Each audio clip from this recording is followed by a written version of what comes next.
रहा करता था। भूषण इतना दान पुण्य करने में विश्वास रखता था और हर कोई उसकी बस तारीफ करता था। भूषण के पास भले ही अपने खाने को कुछ ना हो, लेकिन वो दान पुण्य करने में कभी पीछे नहीं हटता। एक रोज सुबह सुबह भूषण खाना बनाकर जैसे ही खाने बैठा, उसके दरवाजे पर एक भिखारी का आना होता है। कुछ खाने को दे दो बेटा, कल से भूखा हूँ, कुछ खाया पिया ही नहीं है, अब तो चला भी नहीं जा रहा। अरे काका अंदर आइए, आप मेरे साथ बैठ के खाना खा लीजिए। अरे इतने खाने से मेरा पेट नहीं भरने वाला, कोई बात नहीं, मैं आगे मांग कर खा लूंगा, तुम खाना खाने बैठे हो तो खा लो। अच्छा काका, ये सारा खाना आप ही खा लीजिए, मैं भूखा रह लूंगा क्योंकि रात में मैंने खाना खाया था। इतना कहकर भूषण अपनी थाली उस भिखारी की तरफ बढ़ा देता है। भिखारी भी खाना देखकर दोनों हाथों से जल्दी जल्दी खाने लगता है और खाना खाने के बाद भिखारी भूषण को ढेर सारा आशीर्वाद देते हुए कहता है, भगवान तुम्हें हमेशा खुश रखे बेटा, तुमने अपने हिस्से का खाना मुझे खिलाया है। आजकल ऐसे दानवीर लोग मिलते ही कहाँ है, तुम्हारा भला हो। इतना कहकर भिखारी वहाँ से चला जाता है, लेकिन भूषण को भी भूख लगी थी। अब वो रसोई में जाकर रसोई में रखे डब्बे को देखने लगता है, जिसमें अन्न का एक दाना नहीं था। चलो कोई काम देखता हूँ, कहीं से खाने पीने का बंदोबस्त तो हो जाएगा। बस उस बेचारे का पेट भर गया, मुझे बहुत सुकून मिल रहा है। अब भूषण घर से निकलता है, तभी उसे गांव का मदन लाल देखकर अपनी पत्नी से कहता है, अरे कब से ये अनाज की बोरियां मैं अकेले ही उठा रहा हूँ, अभी भूषण को बुलाता हूँ, तुम देखना वो कैसे मेरी मदद करेगा। उसे तो वैसे भी लोगों की मदद करने का भूत सवार है, खुद भले ही जेब में फूटी कौड़ी न हो, लेकिन बड़ा दानवीर बनता है ये भी। अब मदन लाल भूषण को आवाज लगाकर बुलाता है, अरे क्या हाल चाल है मदन भाई, सब ठीक तो है ना? ये अनाज की बोरियां खेतों से ला रहे हो क्या? अरे हाँ, खेतों से अभी 10 बोरियां और लानी है, लेकिन मैं बहुत ज्यादा थक गया हूँ, तुम थोड़ा हाथ बटा देते तो मेरा काम जल्दी हो जाता। अरे क्यों नहीं, चलो चलो, मैं आपके साथ मिलकर खेतों से आपके घर तक बोरियां पहुंचवा देता हूँ। बड़ा ही बेवकूफ है और इससे बेवकूफ बनाना भी आसान है। चलो इसी बहाने मेरी मदद हो जाएगी और थोड़ा आराम भी मिल जाएगा। इतना कहकर मदन लाल भूषण से अब कई सारी बोरियां खेत से घर रखवाता है, लेकिन भूषण तो भूखा था, उसे भूख भी बहुत तेज लग रही थी। अब बोरियां रखने के बाद मदन लाल भूषण से कहता है, बहुत बहुत शुक्रिया भूषण भाई, अगर तुम न होते ना तो मुझे ये बोरियां ढोते ढोते रात हो जाती। कई घंटे बोरियां ढोने के बाद भूषण थक जाता है और अब वो उधार लाला की दुकान से राशन लेकर खाना बनाकर खाता है।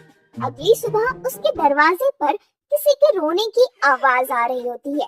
भूषण नींद में होता है और दरवाजा खोलता है तो देखता है उसका पड़ोसी बिरजू अपनी पत्नी को पीट रहा है। अरे बिरजू, तुम अपनी पत्नी को इस तरह क्यों मार रहे हो?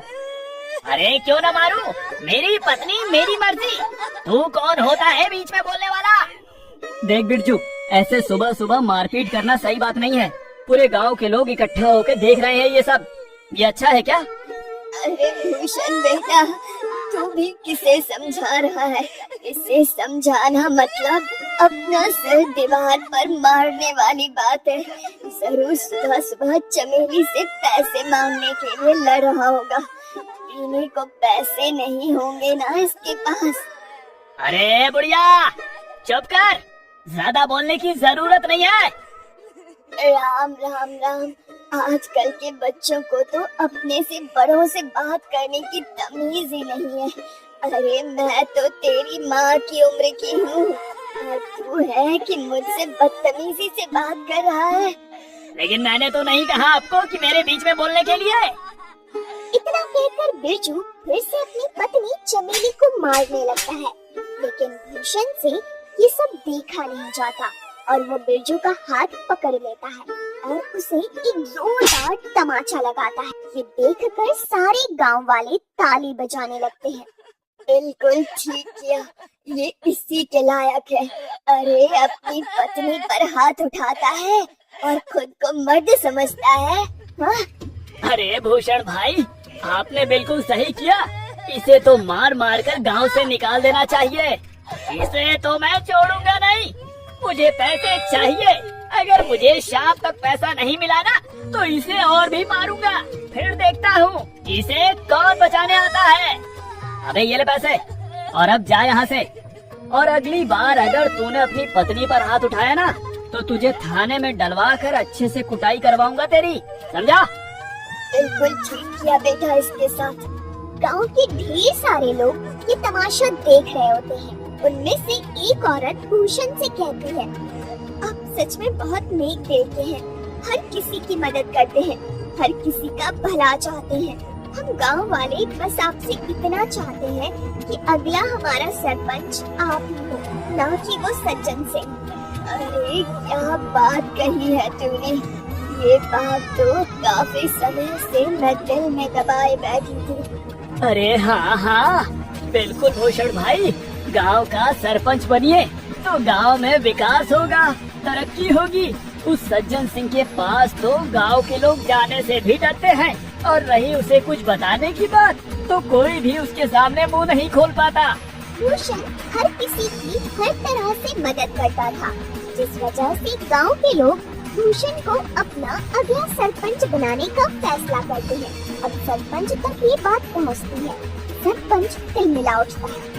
क्या इस भूषण की इतनी हिम्मत?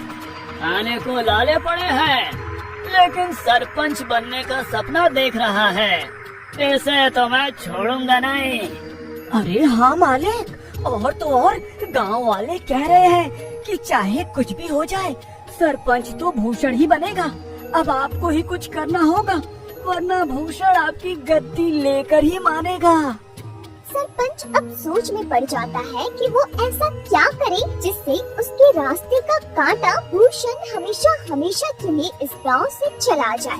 अगले चुनाव में गांव के लोग भूषण को सरपंच बना देते हैं।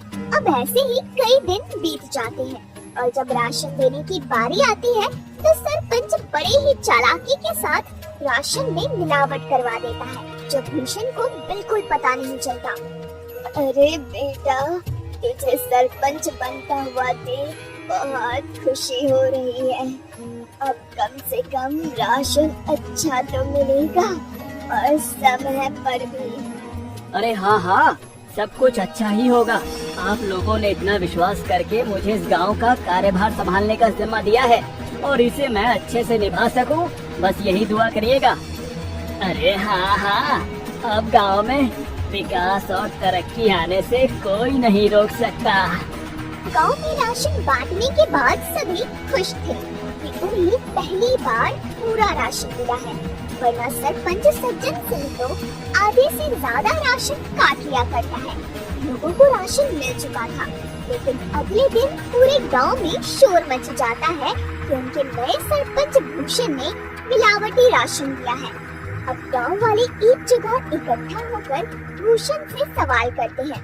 हमने तुम पर विश्वास करके तुम्हें गांव का सरपंच बनाया और तुमने हमारे साथ ही विश्वासघात किया। भूषण बेटा, मुझे तुझसे ये उम्मीद नहीं थी। अरे राशन में मिलावट करके क्या मिला तुम्हें?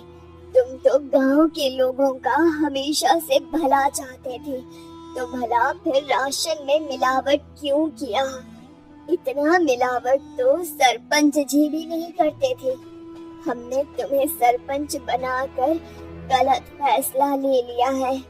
बिल्कुल ठीक कह रही है कलावती काकी। अभी के अभी तुम इस गांव से निकल जाओ। तुम इस गांव में रहने के लायक ही नहीं हो। ये सारी बातें चल ही रही होती है कि तभी वहाँ सरपंच आ जाता है। अरे हाँ हाँ, इसे अभी के अभी गांव से निकाल दिया जाए। इस पर विश्वास करके तो हमने बहुत बड़ी गलती कर दी है। अब भूषण को गांव वाले गांव से निकाल देते हैं। सरपंच और उसका नौकर बहुत खुश थे।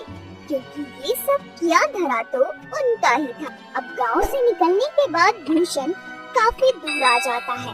वो थक हार कर एक पेड़ के नीचे बैठकर गांव वालों के बारे में सोचने लगता है। जिन गांव वालों का मैंने इतना साथ दिया, खुद से पहले उनके बारे में सोचा, आज उसी गांव ने मुझे निकाल दिया। अरे राशन में मिलावट भला मैं क्यों करूंगा? और अगर मैंने गांव वालों के राशन में मिलावट नहीं की है तो फिर ये सब जरूर सरपंच का काम है। कोई बात नहीं, मेरे इतना कहने पर भी गांव वालों ने मेरा साथ नहीं दिया। मैं इसे कभी नहीं भूलूंगा। इधर सरपंच फिर से अपनी चाल चलता है और गांव वालों का विश्वास जीत लेता है। गांव वाले एक बार फिर सरपंच सज्जन सिंह को अपना सरपंच मानने के लिए मजबूर होते हैं, क्योंकि उन्हें भूषण भी धोखेबाज लगता है। ऐसे ही धीरे धीरे महीना बीत जाता है और भूषण का कहीं अता पता ही नहीं था। एक रोज सरपंच का नौकर जंगल के रास्ते घर आ रहा होता है। तभी वो दो आदमी को बातें करते हुए सुनता है, जो भूषण के बारे में बात कर रहे थे। अब वो नौकर घबराता हुआ घर पहुंचता है और सरपंच से कहता है, मालिक, मैंने दो लोगों को आपस में बातचीत करते हुए सुना है। वो दोनों भूषण के बारे में बात कर रहे थे। वो जंगल में जो झोपड़ी है ना, उसी में भूषण ने आत्महत्या कर ली है और ये करीब 1 सप्ताह पहले की बात है। इसका मतलब मेरे रास्ते का कांटा अब हमेशा हमेशा के लिए मेरे रास्ते से हट गया है। चलो अच्छा है। और तो और मालिक, ये बात तो गांव वाले भी जानते हैं। न जाने उन तक ये बात किसने पहुंचाई। हो सकता है उन्हीं लोगों ने पहुंचाई हो जो बातें कर रहे थे। अरे गांव वाले बहुत ही मतलबी हैं। भूषण ने गांव वालों का कितना साथ दिया और गांव वाले भी यही कहेंगे कि भूषण ने शर्म के मारे आत्महत्या कर ली। गांव वालों के साथ साथ सरपंच को भी अब पूरा यकीन हो गया था कि भूषण ने आत्महत्या कर ली है। लेकिन कुछ दिनों बाद भूषण सरपंच के दरवाजे पर पहुंचता है। शाम का समय था, चारों तरफ अंधेरा छा रहा था। सरपंच अपने नौकर को आवाज लगाकर कहता है, अरे सामने देख जरा, कोई खड़ा है क्या? मुझे तो ऐसा लग रहा है कि सामने भूषण है, मतलब भूषण का भूत। मालिक, ये भूषण का भूत ही लगता है। ये आपसे बदला लेने आया है। मैं तो चला यहाँ से। मुझे भरी जवानी में नहीं मरना। मेरे 4 बच्चे हैं और 2 बीवियां हैं। सरपंच का नौकर इतना कहकर वहाँ से दुम दबाकर भाग निकलता है। भूषण जैसे जैसे आगे बढ़ रहा था, सरपंच पसीने से तरबतर था। ओहे रुक जा भूषण का भूत, तुझे क्या चाहिए? मैं तुझे सब कुछ देने के लिए तैयार हूँ, अपना घर, जमीन, पैसा, लेकिन मुझे मारना मत। मैं तुम्हें नहीं छोड़ूंगा। तुमने मुझे बदनाम किया है। अब तुम ही ये सच गांव वालों के सामने बोलोगे, वरना मैं तुम्हें मार डालूंगा। अरे हाँ, मैं गांव वालों के सामने सच को बोलने के लिए तैयार हूँ, लेकिन मुझे मारना मत। अब सरपंच रात के समय ही गांव वालों को इकट्ठा करके सबके सामने सच को बोलता है कि उस दिन राशन में मिलावट उसने और उसके नौकर ने की थी, न कि भूषण ने। आप लोग भले ही मुझे भूत समझ रहे हो, लेकिन मैंने अपने आत्महत्या की खबर झूठी फैलाई थी ताकि मैं चोर को पकड़ सकूं, और चोर आप सभी के सामने है। मैंने हमेशा लोगों का भला किया, तभी तो आप लोगों ने मुझे इतने सम्मान और प्यार के साथ दानवीर कहा। अरे हाँ भाई, मुझसे गलती हो गई, मुझे माफ कर दो। मैं तुम्हारे आगे हाथ जोड़ता हूँ।